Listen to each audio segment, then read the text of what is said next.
Primeira visita no cockpit foi por acaso. Eu estava voando no 747 da Panam, né? Meu pai era americano e a gente costumava viajar para os Estados Unidos com certa frequência. E aí eu fui procurar o banheiro, né? No upper deck do 47, né? E eu apertado, imagina, 4 para 5 anos, né? Aquela criança dançando lá. Você não encontrou a tiazinha no banheiro? Não, não. E aí, quem que eu encontrei? Comandante, copiloto, engenheiro olhando para minha cara, começaram a rir.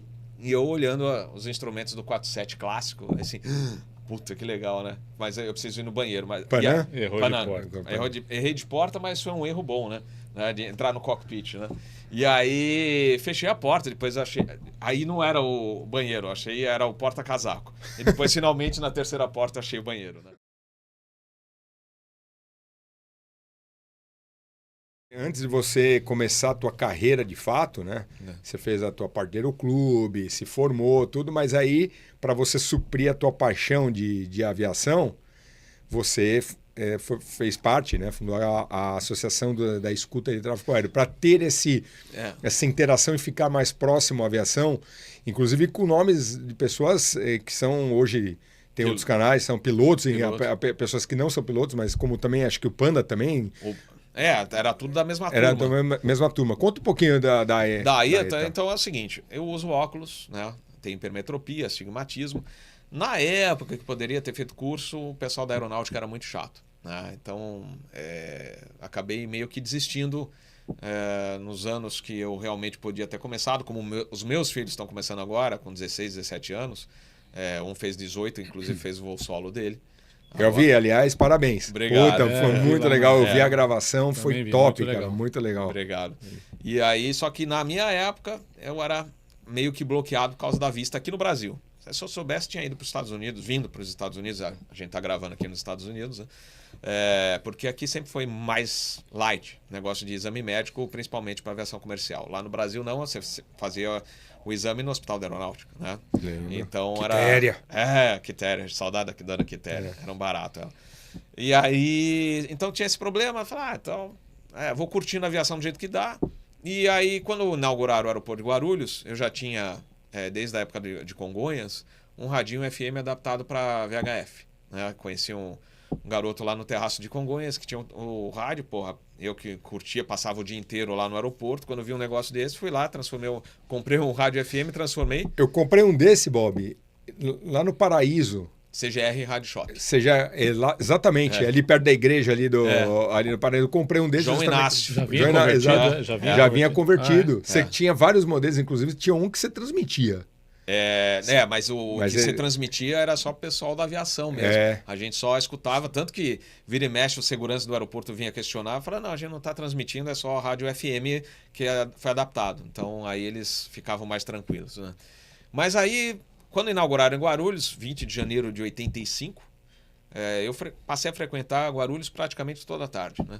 E nisso aí tinha o terraço, saudoso terraço de aeroporto, que hoje dificilmente você tem um terraço, né? E depois o nosso bate-papo pode ir até nessa questão dos novos pilotos. Mas aí a gente chega depois. Aliás, Bob, falando em terraço, nós estivemos no mês passado no encontro do Sem Catrapo, lá em Porto Alegre, né? Que foi muito legal, diga-se de passagem, depois a gente comenta um pouco sobre isso daí. E em Guarulhos, eu estive aguardando a minha conexão e fui para a sala VIP da Gol. E onde a sala VIP da Gol é exatamente onde era o terraço. Golf 10, que era o terraço e era o Golf 10. Era o terraço, porque eu lembro... Quando eu sentei no balcão ali para tomar um café, veio a memória, na época que a gente ficava ali olhando os DC-10, você via a cabine gigantesca, o pessoal trabalhando com a luz acesa à noite, né? Era demais. Era demais. Eu Concorde lá daquele terraço.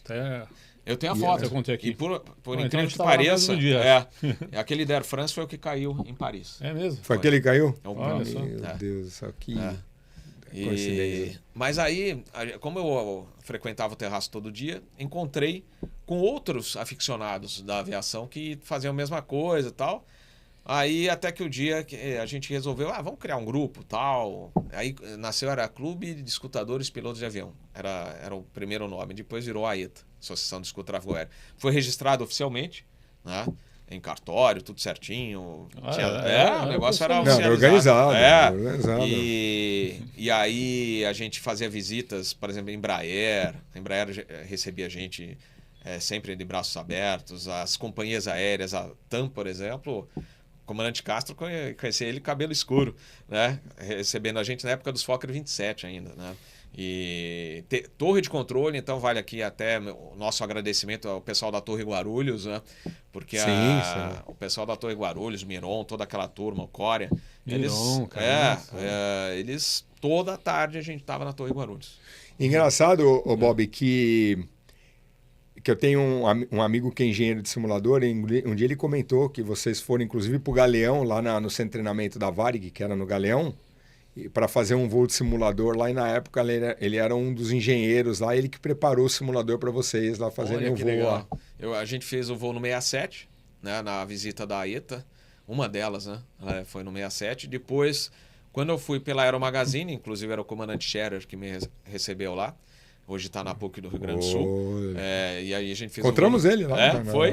E aí eu fiz um voo no simulador do 47. Olha aí, onde? Caetac, né?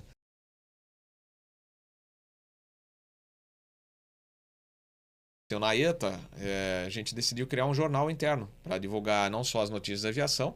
Tinha, logicamente, a revista Flap, as revistas de aviação, mas a gente queria fazer uma coisinha nossa e também divulgar as fotos dos eventos. Então, comecei a pegar a velha Olivetti, né? Não era nem elétrica ainda. Né? E aí comecei a fazer um jornalzinho, que era o Runway, e aí colocava as notícias da aviação, do grupo. Depois eu evoluí para uma máquina de escrever elétrica, depois no finalzinho do jornal aí já era no computador. Né? E aí nasceu o gosto pelo jornalismo. Né? Nessa época também comecei a escrever para a Flap, em 87. Meu primeiro artigo lá. Eu não tinha nem começado ainda. Eu comecei meu piloto privado 15 de abril de 88. Olha aí. Então, e a primeira notícia que eu publiquei na Flap foi da visita de um 747 da TWA no Carnaval de 87. Aí cheguei para o Spagatti, fui conhecê-lo, né, lá no escritório perto da Faria Lima, e aí ele se interessou, era spotter, né? E aí apresentei os slides, que na época a gente fazia muito slide, o pessoal chama de cromo, né? Ele olhou assim, me interessa, né? O que você quer? Né? E aí eu falei, não, eu quero publicar na revista, que eu tenho gosto, né, de publicar fotos e matérias aí na sua revista, e fazer voos, né, porque eu queria voar. Então participei de inúmeros voos de demonstração depois pela Flap, voos inaugurais, etc.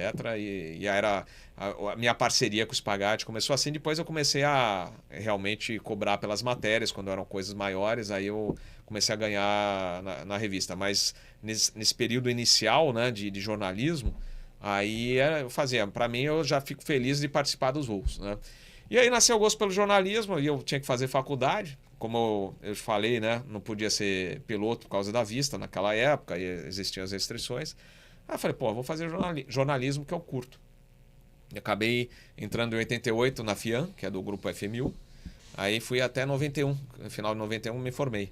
Em 92, eu entrei para a Rádio Jovem Pan como repórter setorista do aeroporto.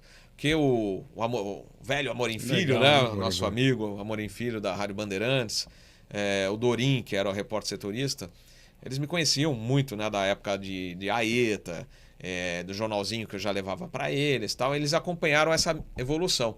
Na época que, logo em 92, quando a Jovem Pan precisava de outro repórter setorista no aeroporto, que a gente tem a sala de imprensa lá, aí o próprio Amorim Filho falou pro Dorim, ô Dorim, indica o Robert está formado em jornalismo, que a Jovem Pan sempre exigiu, né, a formação no jornalismo, e ele entende de aviação pra caramba. Aí o Dorim falou, vou ligar. Ligou pra mim e falou, é lógico. E aí fiquei 5 anos na Jovem Pan.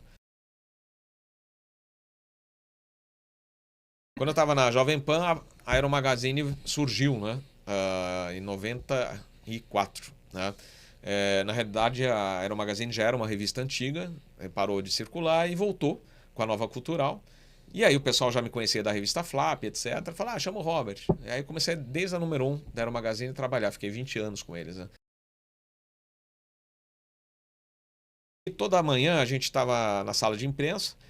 No início era só Guarulhos, e aí ficaram 2 repórteres depois da Jovem Pan. Um em Congonhas, outro em Guarulhos. E aí a gente alternava. Falava, essa semana eu vou ficar em Guarulhos, você fica em Congonhas. Quando eu estava na sala de imprensa de Congonhas, embaixo da sala de imprensa tinha a sala do Diners Club.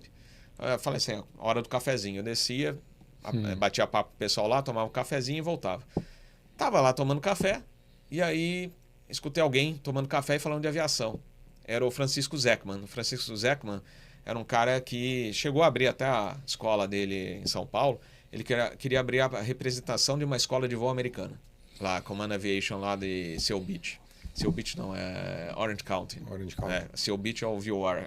Orange County você fala da Califórnia. Califórnia. Lá. Isso.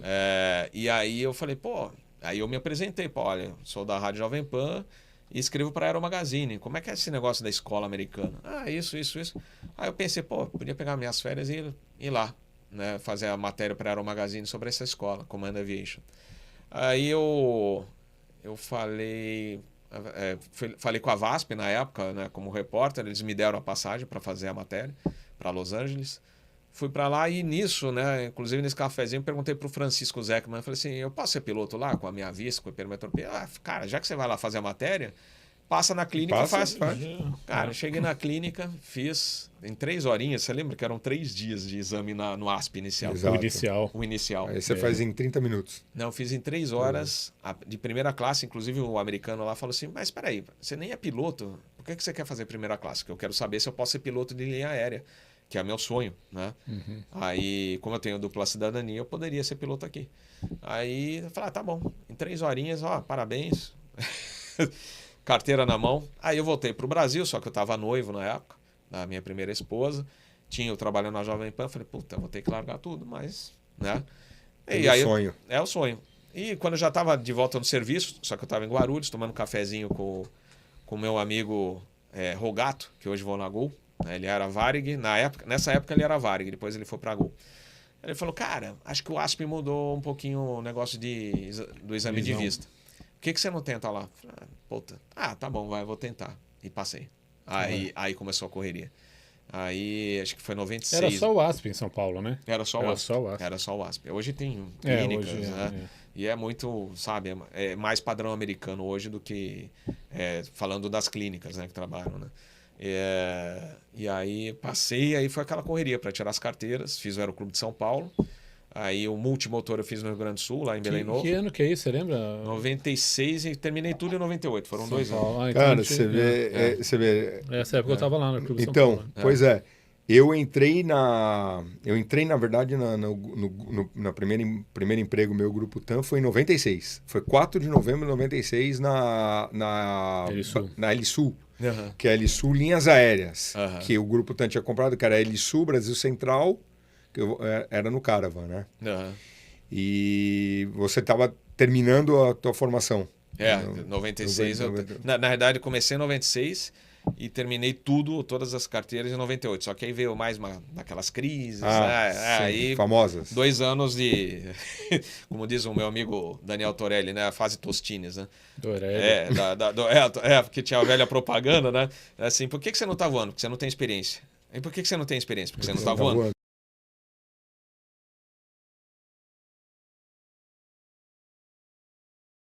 E aí eu fui chamado, a grande maioria, principalmente quem os candidatos ligados, a turma que já estava na Varig, essa turma foi chamada direto para a Varig. Depois os outros candidatos foram Rio Sul e Nordeste, né? E aí eu acabei indo para Rio Sul, fui voar Embraer 145, né? Finalmente, né? Que legal. Isso foi foi na prova do ano 2000, 2001 a gente começou o curso. Você não chegou a fazer ciências aeronáuticas, não, né? Não, na época que eu fiz faculdade ainda não tinha. Aí depois começaram a fazer as primeiras turmas. Pra você ter uma ideia, 91 que a gente estava na ETA ainda, Associação de Escuta, né? Estava me formando em jornalismo, né? Eu ainda fui fazer uma visita na Evaer, cara. Eu tirei foto dos aviões da Evaer estacionados lá no hangar da Varig. Então, eu fiz Evaer em 93 e 94. Na época eu fiz Evaer particular. Eu paguei do meu bolso, né? E era justamente para entrar na Rio Sul. Na época era para entrar no Brasília, na Rio Sul. E foi bem na ocasião que o Grupo Varig assinou com a PUC, no Rio Grande do Sul, e estava naquela transição que não sabia se ia precisar da faculdade ou não. Eu sei que eu terminei, eu fiz o PC, IFR, Multi e o Jet Trainer.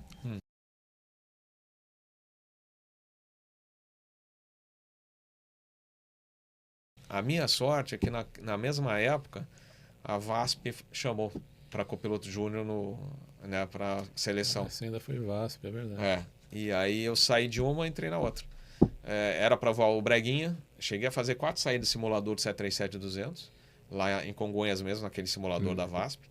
E aí a chefia falou assim, olha, como você tem experiência da Rio Sul e teu ala aí também voou TIM, né, aquela que operava o LET. O LET. Então a gente está pegando vocês dois, mandar para o 737-300. Porque se a gente promover todo mundo do 200 para o 300, né, dos copilotos antigos, a gente vai ficar, não vai ter, a escala não vai fechar. Então a gente vai pegar dois, no fim a gente até chamou, a VASP chamou o Martorano, que também está voando, né, na empresa, na TAM Latam atualmente, né? O Martorano estava lá também no nosso curso, aí falou, pô, o Martorano tem Citation, né? Acho que ele tinha voado Citation, se não falha a memória. Aí eles queriam gente com mais experiência, que a turma era bem nova e tal. Aí pegaram 3 para ir para o 300 e a gente ficou no 300 até o final da VASP. Que horrível, né? Pegamos o final de 2, né? Eu peguei a Rio Sul, o Grupo Varig, e depois a VASP. Cheguei até ela parar mesmo. Até fechar a porta. Janeiro de 2005, eu ainda estava lá na empresa, era um dos poucos, né? E aí o Zé Rodrigues, o chefe da escala, ligou. Falou assim, ô Robert, dá para você fazer um voo lá Fortaleza, não sei o quê? Eu falei assim, estão pagando as diárias? Porque eles não pagavam. A diária lá na VASP era pago, você chegava lá em Fortaleza, ia na loja, pegava dinheiro e ia pro hotel. É mesmo a Nacional? Olha só. E aí eu perguntei, estão pagando as diárias? Não, não estão. Falei assim, você se importa se eu não fizer? Pô, já salário, acho que nem sei se eu tinha recebido salário de janeiro. Ir para lá, ainda para pagar do bolso? Aí ele falou, não, tudo bem, tranquilo.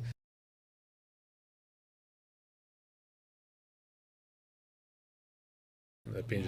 Nós somos de uma época que a gente aprendeu muito a voar fora do padrão. Nossa, né?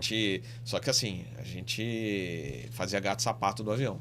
Só que hoje, eu como comandante, né, você também, voando em empresa aérea grande, a gente fica muito mais tranquilo. Na realidade, o estresse... Claro, é mais fácil.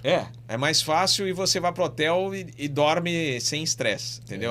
Puta, eu não devia ter feito isso. Eu vejo isso. Na minha época, eu pousava na auxiliar, na 17 esquerda, na auxiliar, de Fokker 100 como copiloto e chovendo. Não. Eu pousei na VASP como no Santos Dumont. Se você lembrar, né, não sei a Transbrasil, mas a VASP e a Varig, os comandantes liberavam a operação do 737 no Santos Dumont. Que já era, falando, não, só comandante. Eu não chegava a ponte, lá era... Então eu cheguei a pousar no Santos Dumont como copiloto na VASP. E fora, assim, a gente voava muito visual, né, na mão, tudo, né? Girava a base em cima da cabeceira, como a gente fala, né? Vinha curvando, olhando a indicação de vento, corrigia a curva em cima da cabeceira e tocava. Né? Então a gente fez muita coisa, tanto que quando eu tive minha emergência, hoje acho que usaria talvez mais o automatismo, mas em 2014 eu decolei de Fortaleza para Guarulhos no 21 e explodiu o motor. Aí, tava durante o dia visual, cara, aí baixou o sangue VASP e Rio Sul. Tirei o autothrust, tirei o autopilot e vim na mão. Eu me senti mais confortável voando monomotor na mão do que, agora vamos usar o automatismo aqui. Eu falei, não, tem outra... Nada, não. E ainda passei pro colega, que hoje é comandante postal, né? Falei assim, quer voar um pouco? Tá. Aí, enquanto isso, eu faço speech pros passageiros. Cara, monomotor. Mas isso aí é a escola. A escola que a gente trouxe lá de trás, você que a gente voou muito na mão, pegava pauleira. Então, cara, eu acho que valeu bastante essa nossa época antes do Foca e a gente podia fazer coisas até que hoje eu não faria, entendeu? Mas assim... Tem coisa que não pode nem contar. Bom, eu como não tô voando mais, né?